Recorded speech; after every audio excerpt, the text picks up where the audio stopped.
See a full complement of crews in this, the final of the men's lightweight eights, where of course the average weight must not exceed more than 70 kilos. Now on the far side, Holland, you've got to go back to 1994 to find their best, most recent result when they were fourth.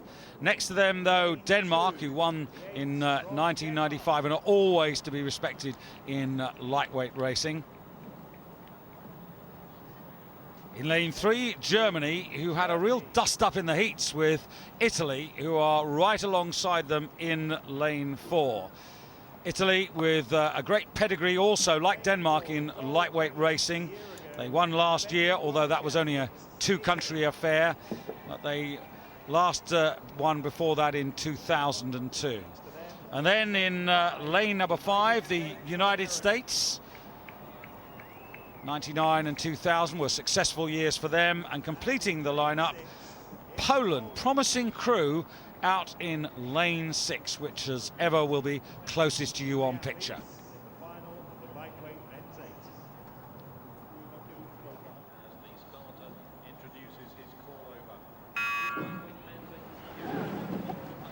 I love these moments on the start of eights races where you get that fantastic shot across, all these men moving together. There it is there, what a shot. I mean, that's rowing at its best where you've got all these eights level, and we're looking forward to a fantastic contest here. Great race in the earlier in the week when the Italians and Germans went for their lane race. That was really exciting, and this one's going to be just the same, I figure.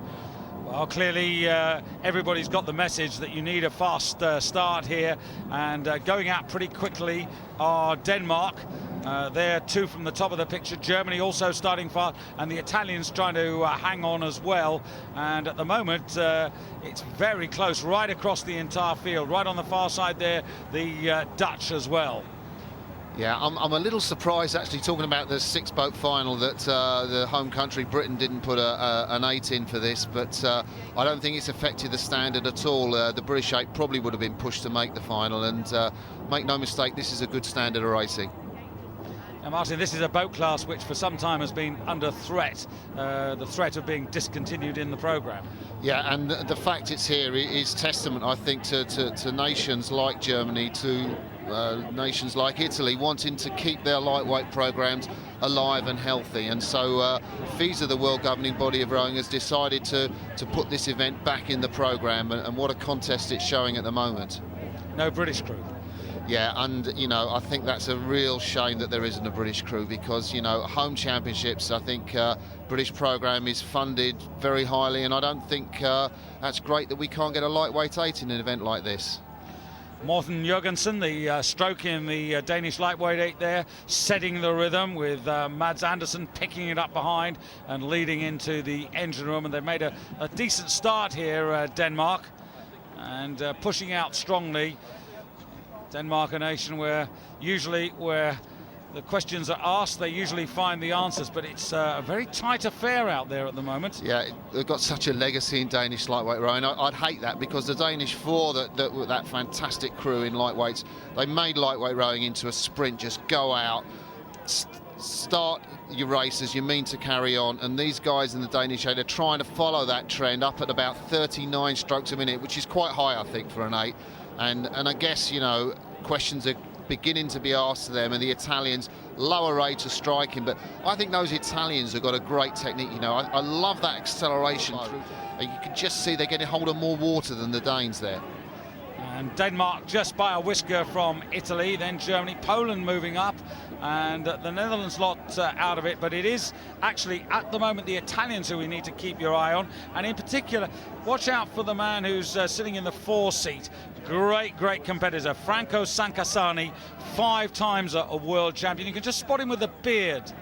Yeah, and that's what you do find in these lightweight 8 races. You know, the guys, these competitive guys, and they get in the middle of the boat, and they place their authority on the crew. And you know, they have made their move, they have made their race-winning move, and essentially people have now, particularly I think the Germans, who they were so close to in the heat, Germans haven't been led here, have now got to think, well, what are we going to do to get back? And they've got to do that before the last 25 strokes. Well, if you remember in the heats, it was slightly the other way round. The Germans were very strong, and the Italians had to fight pretty hard to get ahead of them.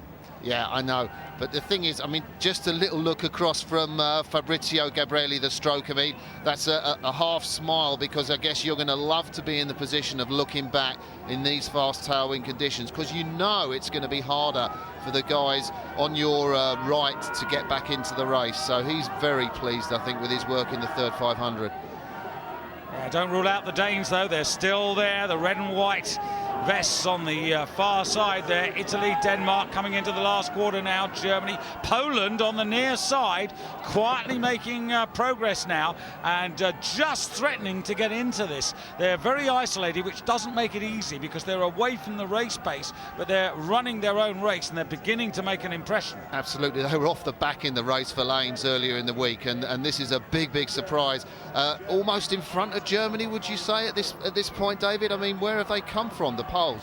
I'd be surprised if they beat the Germans, but basically I don't think anybody expected them to get a medal. Well, hang on a second, Martin. Look at what's happening here. Poland are vying with Denmark as well, certainly on the far side. Moving up also there in lane number 5 of the United States of America, with Cameron Booth in the stroke seat there. And this is a fantastic final, because everybody's involved. Only arguably the Dutch are out of this. It's Italy, though, striding away, and this is a very impressive performance. The Italians moving forward to try and retain their title. Last year they only had to beat Japan. Now they're really beating a class field. Yeah, this is superb. And you want to be looking back as Italy against the race, which is, you know, struggling fantastically for that silver and bronze medal.